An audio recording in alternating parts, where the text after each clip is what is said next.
Du 10 au 13 juin dernier, Kolwezi, dans la province de l'Alaba, a abrité la 12e conférence de gouverneurs avec pour thème la santé comme facteur de cohésion sociale et de développement durable des provinces. Et il y a eu un accent particulier qui a été placé sur la lutte contre le VIH pédiatrique. Plus d'un mois après la tenue de ces assises, nous revenons sur la nécessité d'avoir abordé une telle thématique dans le cadre d'un tel forum et sur les engagements pris tout au long de ces assises. Nous tenterons également de revenir sur l'impact du retrait des fonds américains dans la lutte contre le sida, mais pas que, ici en République démocratique du Congo. Pour aborder ces sujets, j'ai le plaisir de recevoir M. Herman Aimé Mboyo. Bonjour et bienvenue. Merci, bonjour madame. Alors vous êtes directeur du programme national de lutte contre le VIH-Sida ou contre le sida. Tout à fait. Donc, ça existe depuis combien de temps ce programme?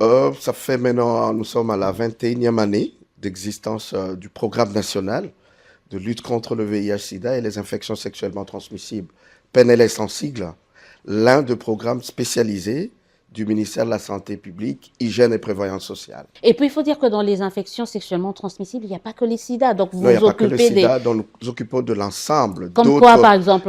Infections, la gonococcie, la chlamydiase, tout ça, ce sont des infections. La syphilis, nous nous occupons de cela.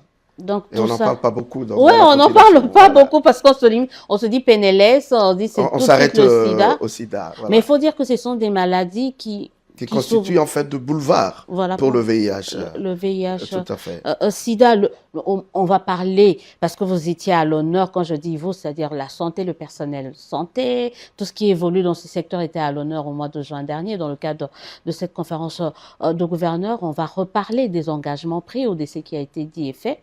Mais commencez par nous faire qu'est-ce que ça vous a fait quand vous avez appris que la santé sera au cœur de cette 12e conférence de gouverneurs?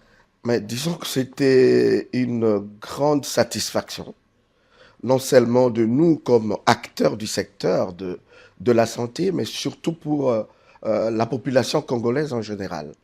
Du fait que le chef de l'État qui a inscrit parmi ses priorités la santé, et qu'il puisse, n'est-ce pas, réunir le leadership politique de notre pays autour de ce thème de la santé.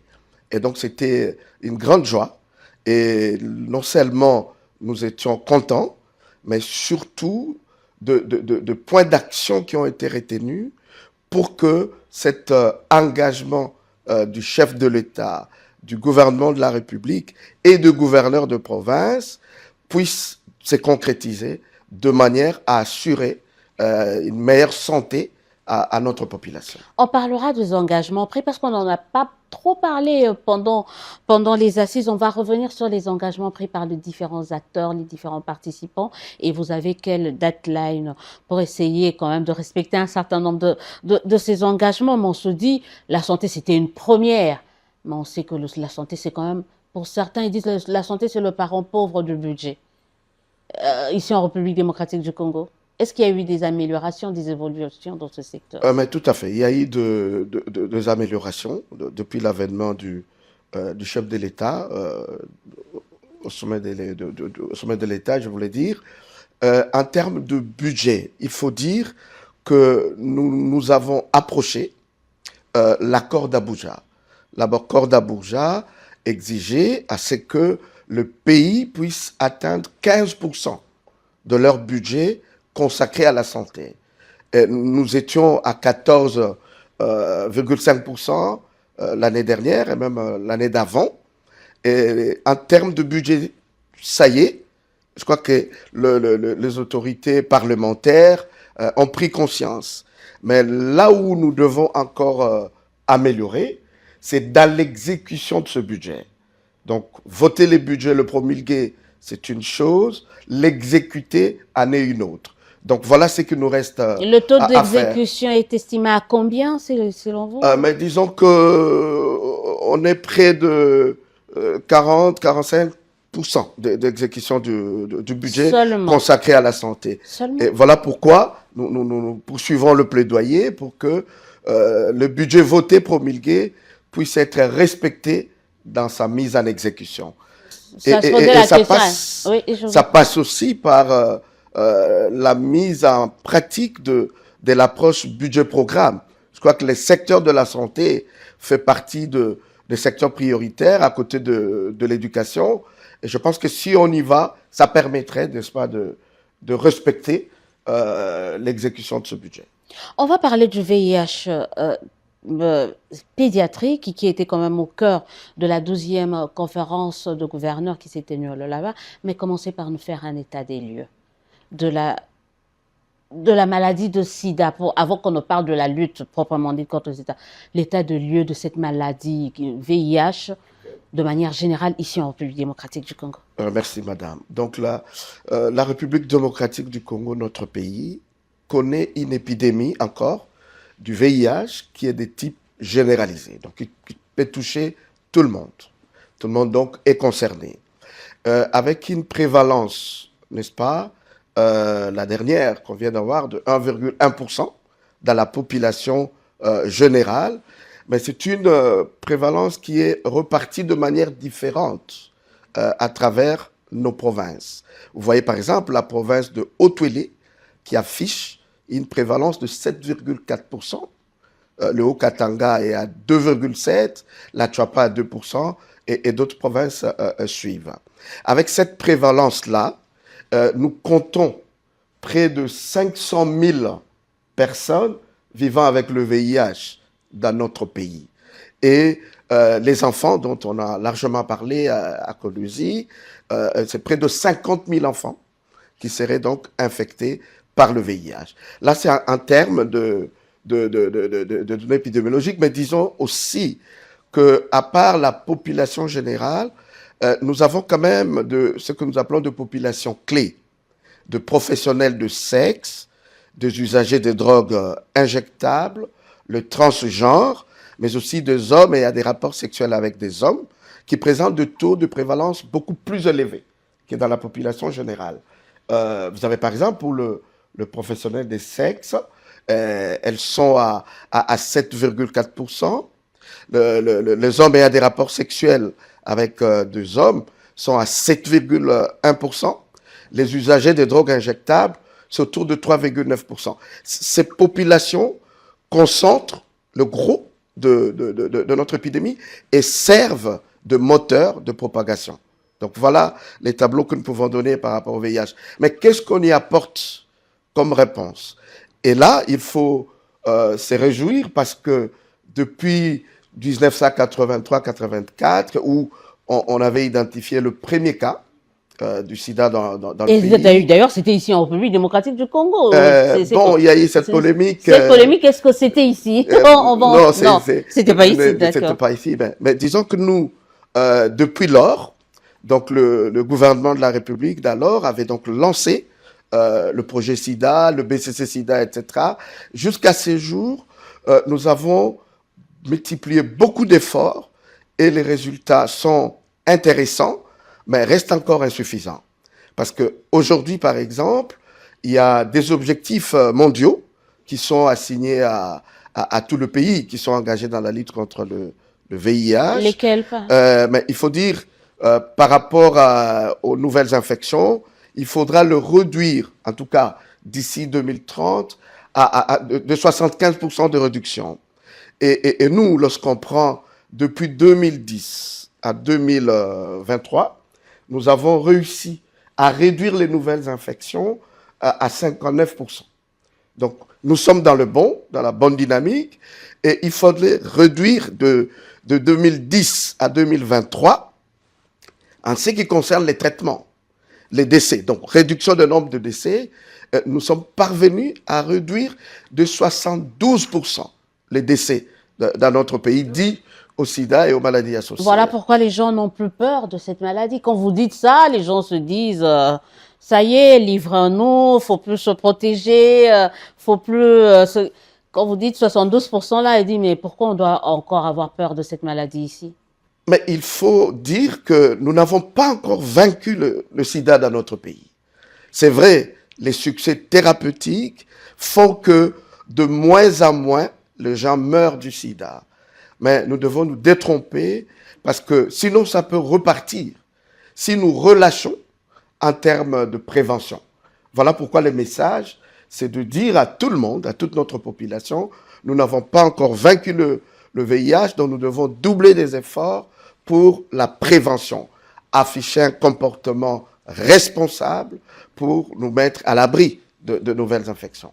Je voulais d'abord revenir, vous avez tout à l'heure donné l'exemple de Otuele qui a ce taux de prévalence un peu assez élevé. C'est dû à quoi, selon vous?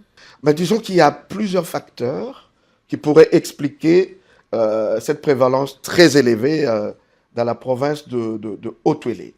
Ben, disons d'abord que c'est une province minière. C'est une province minière. Et là, de premières analyses, parce que nous devons les approfondir, de premières analyses, il y a une promiscuité qui règne dans le site d'exploitation artisanale dans la province de Haute-Uélé. On compte un peu plus de 712 carrières d'exploitation artisanale. Et au niveau de ce site, il y a une promiscuité telle que de professionnels des sexes et de l'autre côté, le moyen de prévention qui ne sont pas toujours à la hauteur de risque. Ça, c'est un de facteurs, mais aussi à travers la province de Haute-Uélé, nous partageons nos frontières avec des pays, pour ne pas les citer, n'est-ce pas, qui ont des taux de prévalence assez élevés. Et tout ça, ça contribue quand même à vulnérabiliser la province. Et donc, nous devons absolument renforcer et la prévention, soins et traitements au niveau de cette province. Mais pourtant, dans le Katanga, c'est bas, c'est aussi une province minière. Mais tout à fait, tout à fait. Comment ça Mais explique le Haut-Katanga, c'est la deuxième province, hein, avec la prévalence de 2,7%.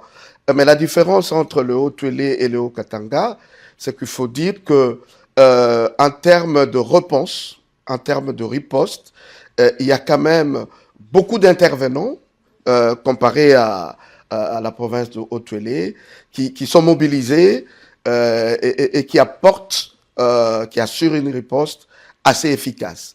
C'est une province qui est bien soutenue par le gouvernement américain à travers le programme PEPFAR. Alors que dans le Haut-Uélé, c'est le Fonds mondial, mais vous savez, le Fonds mondial a beaucoup plus de nombre de provinces à couvrir que le programme PEPFAR. Kinshasa. On se situe où, nous, là, à Kinshasa? Mais disons... Comment la situation de Kin par rapport à... Kinshasa, beaucoup est fait. Au niveau de Kinshasa, on est à moins 1% de prévalence à Kinshasa. Mais nous ne devons pas baisser les bras aussi, même à Kinshasa. Moi, ça me fait peur. Quand avec vous dites le moins, là, ça risque, on risque encore... Ah, mais non, il faut qu'on se détrompe. Il faut qu'on se détrompe. Kinshasa réunit beaucoup de facteurs de vulnérabilité aussi. D'ailleurs, les populations clés auxquelles je faisais allusion tantôt, le taux de prévalence le plus élevé, c'est notamment à Kinshasa. Les professionnels des sexes, les hommes ayant des rapports sexuels avec des hommes, les usagers des drogues injectables, les transgenres, Kinshasa en détient suffisamment. Et donc, il faut renforcer la prévention. Est-ce que vous n'avez pas l'impression que la maladie est banalisée? Voilà pourquoi vous avez réduit la sensibilisation, parce que voilà, maintenant on peut guérir 72% des personnes qui guérissent, moins 1% à Kinshasa, l'infection. Est-ce qu'on n'a pas banalisé cette maladie? On se dit, on l'a banalisée, par exemple, comparé au cancer actuellement, tumeur, on se dit, ça tue plus que le sida aujourd'hui. Certainement que nous devons revoir nos stratégies et nos approches de communication. Parce que le sida d'aujourd'hui n'a plus le même visage qu'hier. Et donc, ces pièges de banalisation du sida est réel. Et donc, voilà pourquoi, au niveau du programme, nous avons tenu à nous doter d'un nouveau plan intégré de communication qui nous permettra de communiquer autrement, mais aussi de suivre cette évolution numérique à travers les réseaux sociaux et autres moyens modernes de communication pour maintenir notre population alerte, pour dire nous n'avons pas encore vaincu le VIH. Qu'en est-il de la discrimination, stigmatisation contre les personnes infectées? Qu'est-ce qui a été fait par le programme? Est-ce qu'il y a une amélioration, une régression?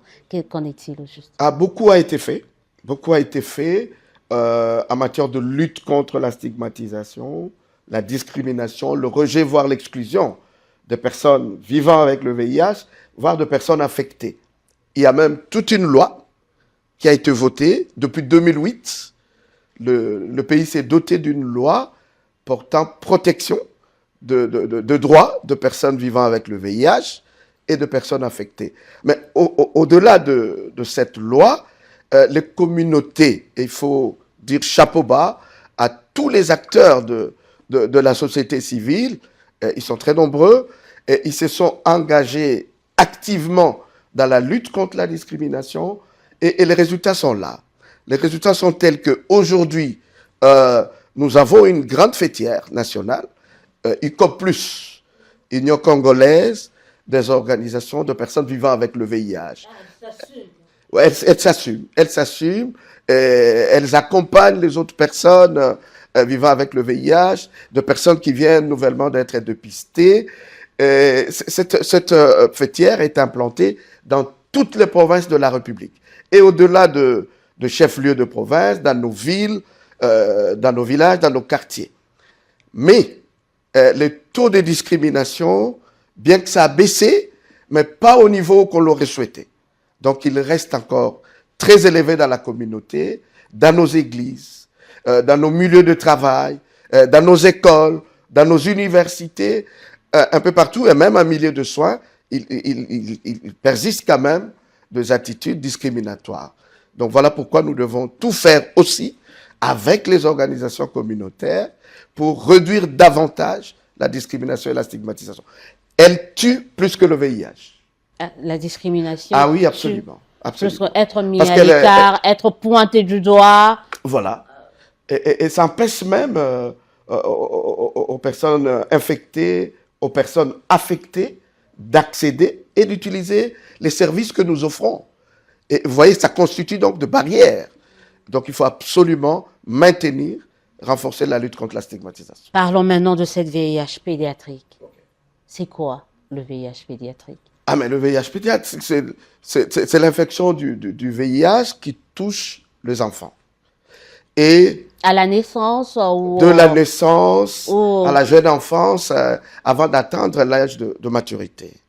Alors, de par le monde, c'est une grande préoccupation parce que depuis août 2022, il a été lancé l'Alliance globale, l'Alliance mondiale pour éliminer les sida chez les enfants d'ici 2030.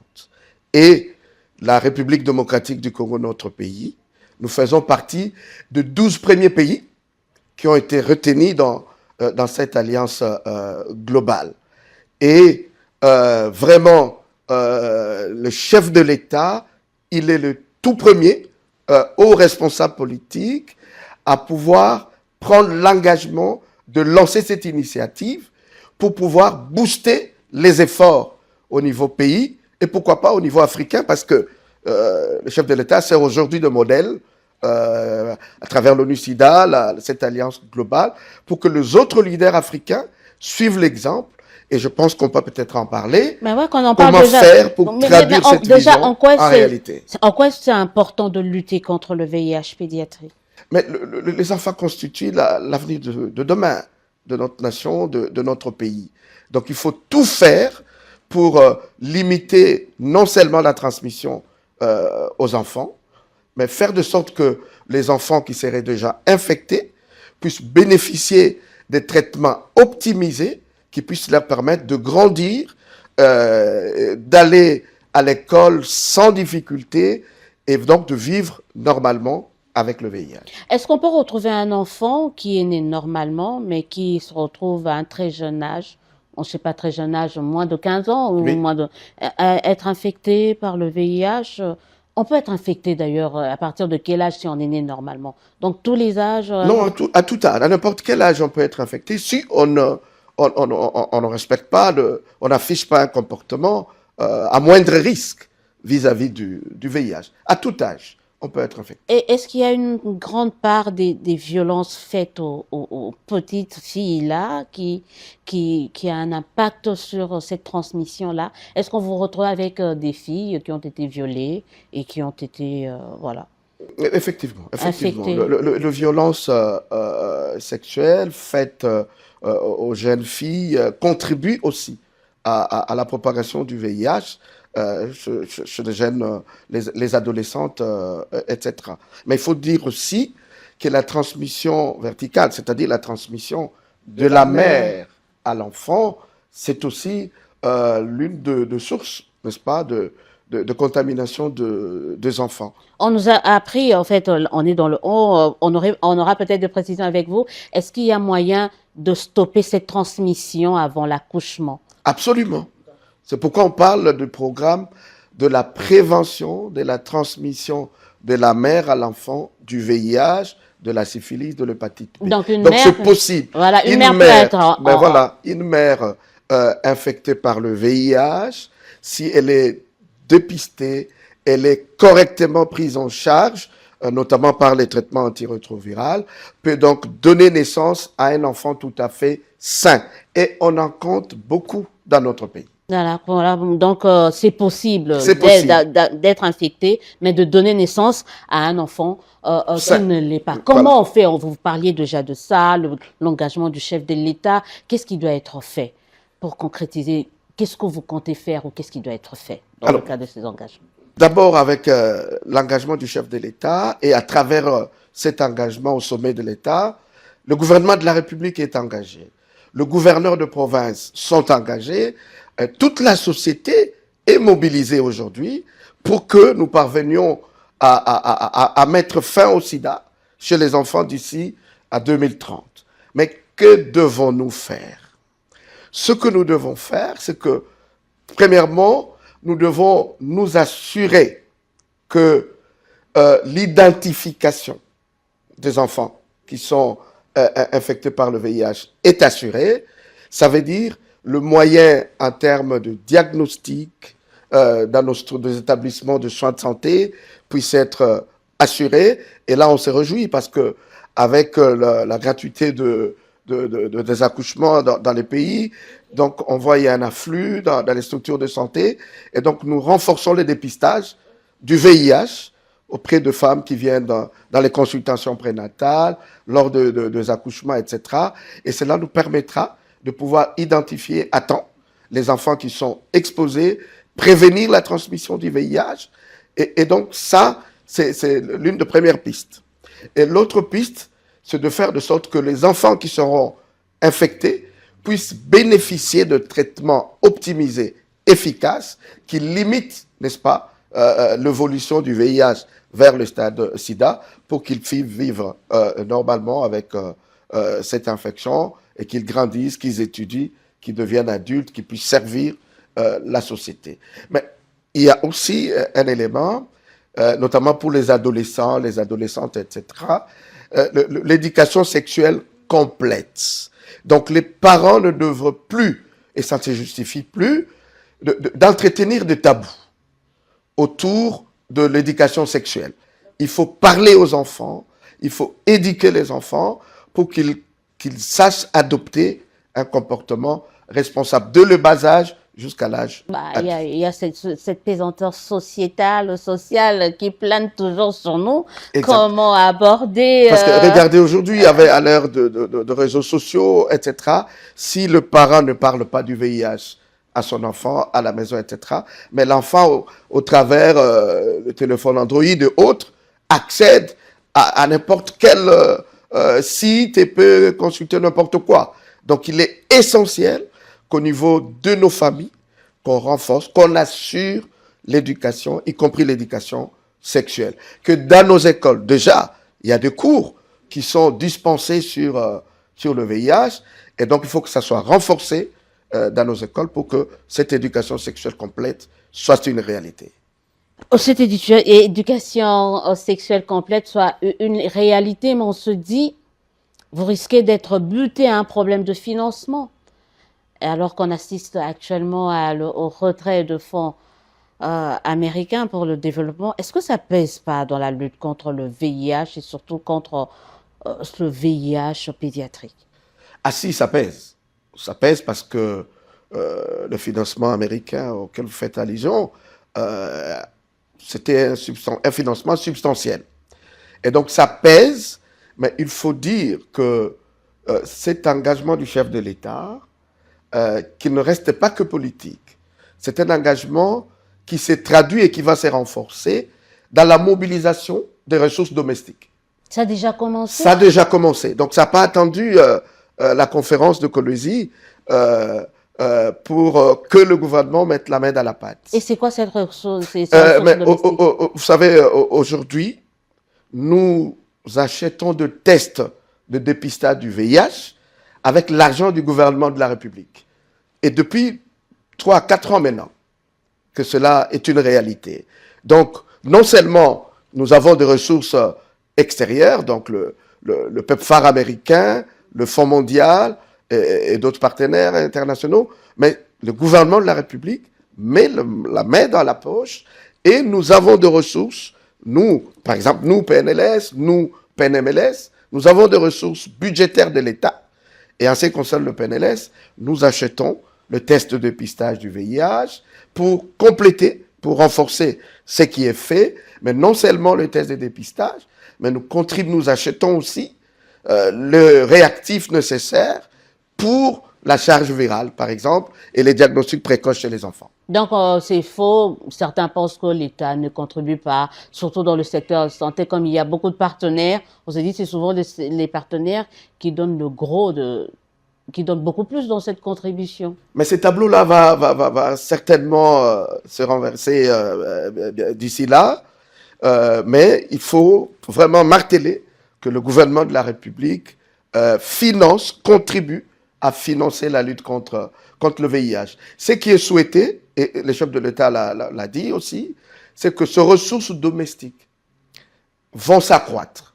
Non seulement des ressources provenant du budget de l'État, l'État au niveau du gouvernement de la République, l'État au niveau des gouvernements provinciaux, l'État au niveau de nos entités territoriales décentralisées, mais ressources domestiques, c'est aussi voir qu'est-ce que le secteur privé peut faire. Et je crois c'est un axe très important qu'on va actionner pour que le privé lucratif, le privé non lucratif, mette la main dans la pâte de manière à ce que les ressources domestiques puissent s'accroître. Parce que nous avons les défis d'assurer la résilience du pays, mais aussi la durabilité des interventions. Toute cette semaine, vous participez dans de réunions pour reprioriser. Tout à fait. C'est avec le Fonds mondial. Parle-nous de ça. Qu'est-ce qui fait? C'est vrai qu'avec le retrait, on sent que ça pèse, le retrait de fonds américains, ça pèse. Parlez-nous de cette priorisation.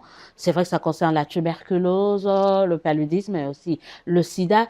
Quelles sont les options qui ont été levées ou qui vont être levées? D'accord. Bon, disons que, peut-être une précision pour le fonds américain, il n'y a pas eu arrêt total. Hein. Donc, il y a la partie qui passait par USAID a été arrêtée, mais la partie qui passe par CDC et DOID, le département américain de la défense, continue dans le pays. Mais il faut dire quand même les fonds ont diminué.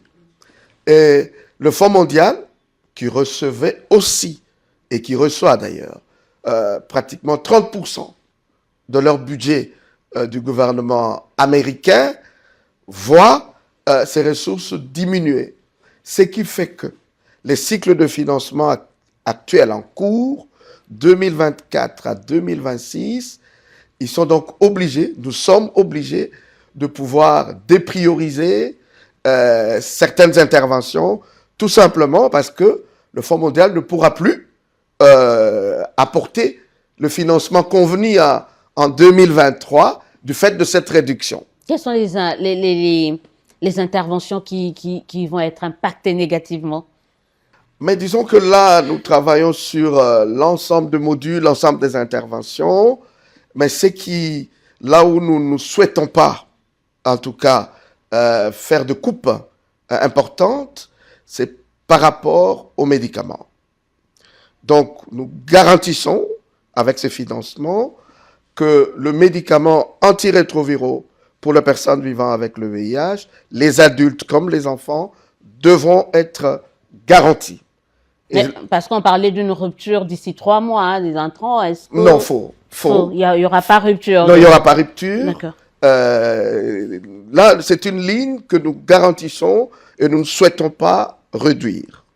malgré ces contextes de ressources réduites du Fonds mondial. Mais nous allons donc ajuster voilà ce qui était planifié. Par exemple, si on devrait ce n'est qu'un exemple, si on devrait faire, par exemple, 2 missions chaque trimestre, chaque semestre, etc., on peut revoir la fréquence pour dire on n'a plus assez. Au lieu de faire par trimestre, on va faire 2 fois là, par semestre. Ce qu'on faisait par semestre, ça sera annuel, donc 1 fois là. Donc c'est ce genre d'exercice que nous sommes en train de faire avec le Fonds mondial durant cette semaine pour rentrer dans le budget disponible. Mais comment vous comptez à l'avenir quand même essayer de pallier ce déficit-là lié à ce retrait partiel de financement américain? Est-ce que vous y pensez déjà? Non, déjà, mais les ressources domestiques. Donc, les ressources que le gouvernement mobilise déjà à travers le budget de l'État nous permet de combler tant soit peu ces gaps. Certains demandent plus à l'État. Ils disent qu'il faut qu'à la longue, que l'État prenne en charge tout ce qui concerne l'État, pour que vous ne puissiez pas dépendre de l'extérieur de financement et sinon vous êtes livré à leur bon vouloir, à leur voilà, sentiment. C'est ça aussi. Est-ce qu'il n'est pas temps pour le gouvernement congolais de prendre en charge tout ce qui est santé ici? Mais tout à fait, tout à fait. L'État, c'est le premier responsable de la lutte contre le VIH, et même pour la santé de la population. Mais l'État, lorsque nous disons l'État, nous voyons aussi toutes les autres priorités. Nous n'oublions pas l'urgence, les priorités qu'il y a par rapport à la guerre d'agression à l'est de la République, laquelle guerre engloutit beaucoup de ressources qui devaient être consacrées à d'autres secteurs sociaux, dans la santé par exemple, l'éducation, ainsi de suite. Et donc l'État s'assume, nous avons des ressources de l'État qui vont certainement s'accroître avec l'engagement du chef de l'État dans les cas du sida pédiatrique. Mais je crois que le secteur privé doit mettre la main dans la pâte aussi, parce que l'État a beaucoup d'autres priorités. Vous venez tout à l'heure de parler des provinces occupées. Est-ce que vous avez des nouvelles? Comment ça se passe là-bas? Est-ce qu'il y a eu les taux est-ce qu'il y a eu hausse de cas? Comment ça se passe là-bas? Comment ils s'en sortent? D'autant plus qu'ils dépendent plus directement de Kinshasa. Comment ça se passe la lutte contre le VIH là-bas et surtout le VIH-Sida pédiatrique? Ah si, elle continue à dépendre de Kinshasa, de nous en tant que direction du programme, parce que au travers de couloirs humanitaires, nous assurons l'approvisionnement en intrants, tests, médicaments, ARV, etc., pour que l'offre de services puisse continuer. Et ça, nous le faisons. Et il y a hausse de cas est-ce que vous avez des nouvelles, des informations par rapport Mais tous ces cas d'agression sexuelle vont certainement s'accompagner de nouvelles infections dans les provinces qui sont ou dans les territoires qui sont occupés.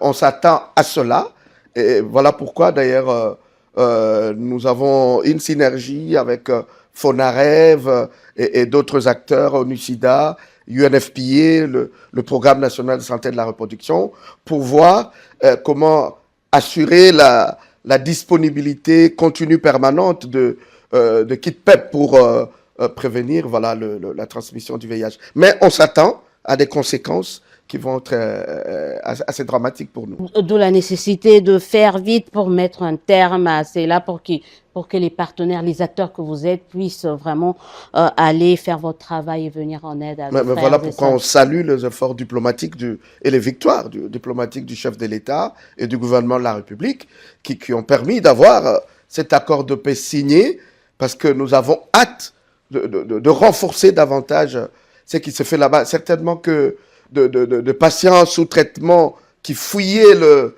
tous ces affres de la guerre vont arrêter leur traitement. Nous réduisons de résistance au traitement, non seulement pour le VIH, la tuberculose et d'autres maladies.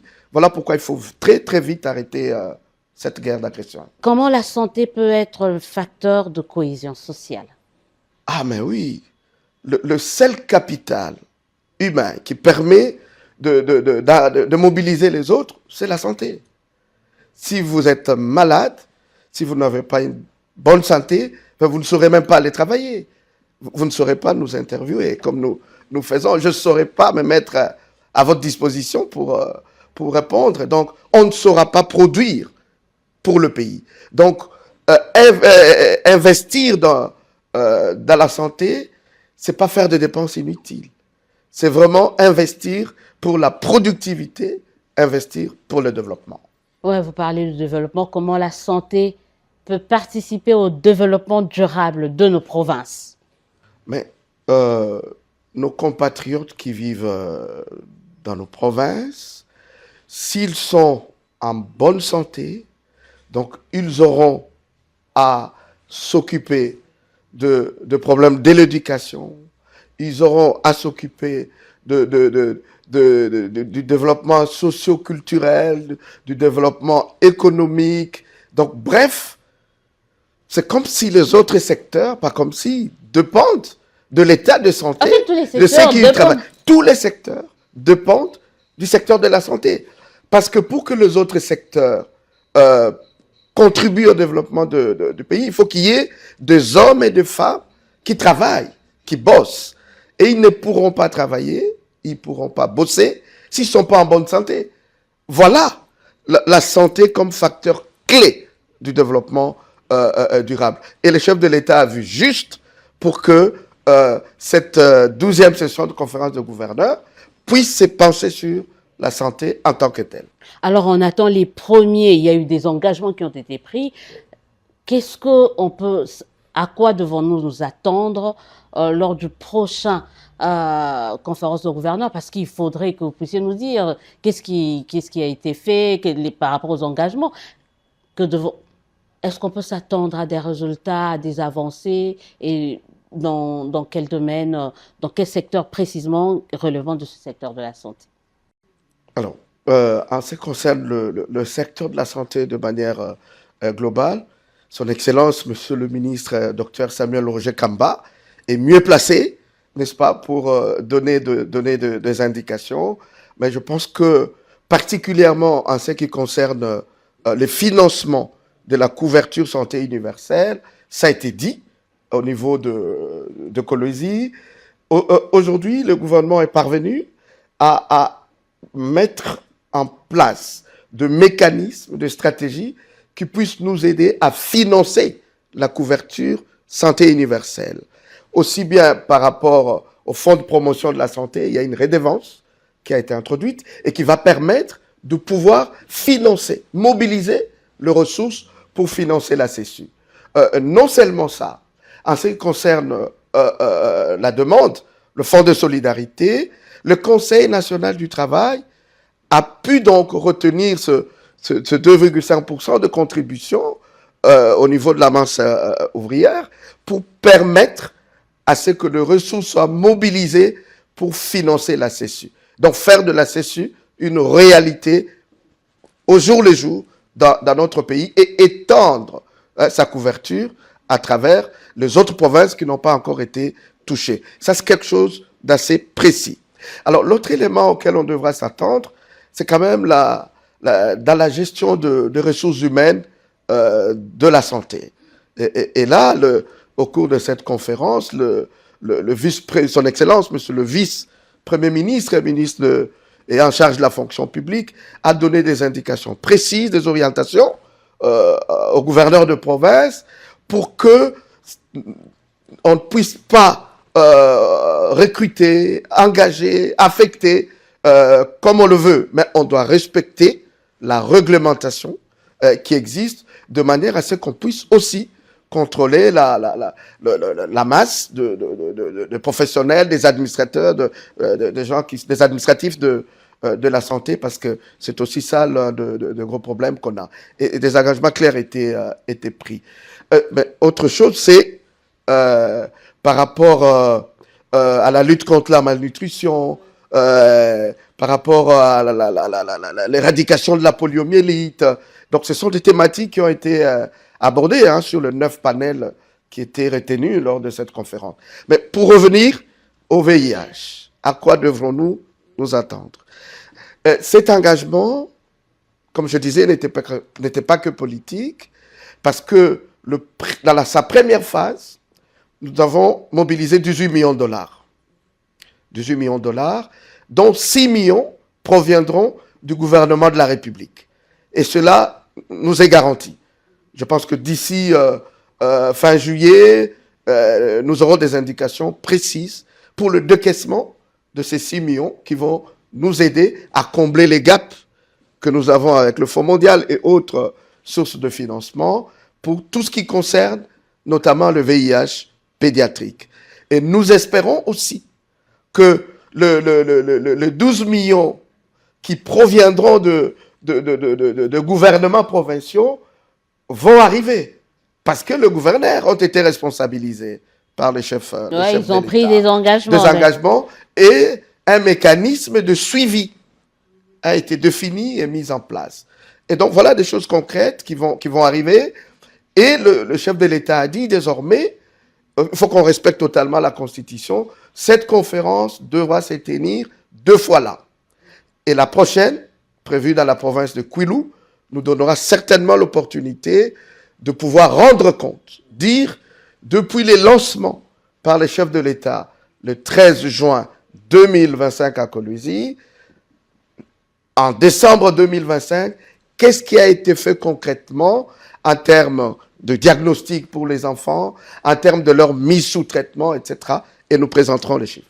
Et nous, on sera là pour essayer de vous en parler, hein, Inch'Allah, pour évaluer, pour dire ils ont pris tel engagement, regardez ce qui a été fait. En tout cas, on espère être là, Kwilu, pour essayer de faire ce suivi-là et pour essayer de vous présenter si effectivement, oui ou non, les engagements pris à Kolwezi ont été respectés ou pas. Maître, j'allais dire, pourquoi je dis maître, monsieur Aimé Mboyo, merci de nous avoir reçus dans vos bureaux.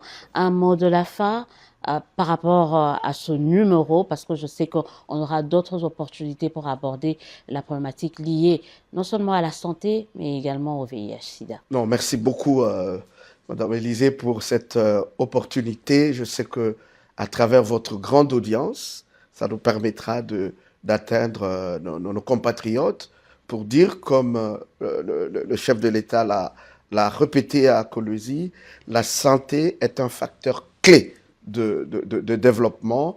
Donc, financer la santé, ce n'est pas une dépense de trop, mais c'est un investissement pour le développement, pour la cohésion sociale.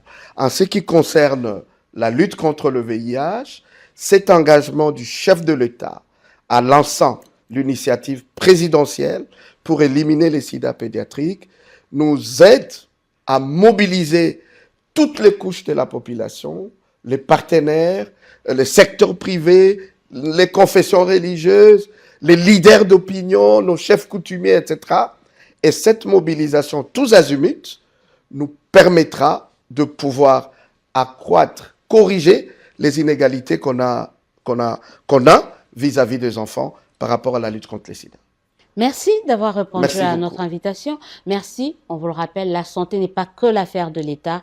Il faut maintenant que les privés s'y mêlent également. Il faut mettre la main à la pâte. Les privés qui emploient, vous savez qu'avoir des personnels, des employés en bonne santé, ça booste la productivité, comme on vient de nous le dire, et ça booste même le développement du pays. Donc, il y a l'État d'un côté, mais il est temps également que les entreprises publiques, les privés et les entreprises privées puissent également s'impliquer surtout dans la lutte contre le VIH-Sida et le VIH pédiatrique. On se dit au revoir, à très très bientôt pour un nouveau numéro de votre émission. Dites-nous la vérité en attendant. Prenez soin de vous.